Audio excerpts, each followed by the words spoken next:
আসসালামু আলাইকুম ভাই, মেলা দিন পর আমি দিগলি বিলেতে আসছি। আপনাদের মাঝে একটা ভিডিও দেখাচ্ছি। এই যে এখানে ধান কাটতেছে, আর আপনাদের মাঝে দেখাচ্ছি এই যে ধান পেকে গেছে। এটা তাই আমাদের মাঝে দেখাচ্ছি কি সুন্দর করে দিগলি বিলে ধান পেকে গেছে। এখন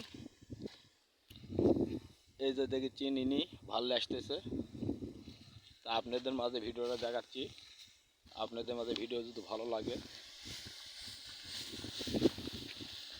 এই যে ধান লেদা যাইতেছে, তো আপনাদের মধ্যে ভিডিও যদি ভালো লাগে এই ভিডিওটা দেখে দিগলি বিলে ভিডিও এত পরিমাণ ধান পেকেছে বলে হবে না। তাই আপনারা এই ভিডিওটা দেখে আপনাদের মধ্যে ভিডিও যদি ভালো লাগে এই ভিডিওটা একটা লাইক করবেন, আর একটা কমেন্ট করবেন, আর একটা শেয়ার করবেন ভাই, করে আমাদের দেখার মতন সুযোগ করে দিবেন আমাদের দিগলি বিলের ধানের ভিডিও দেখার জন্য। আসসালামু আলাইকুম।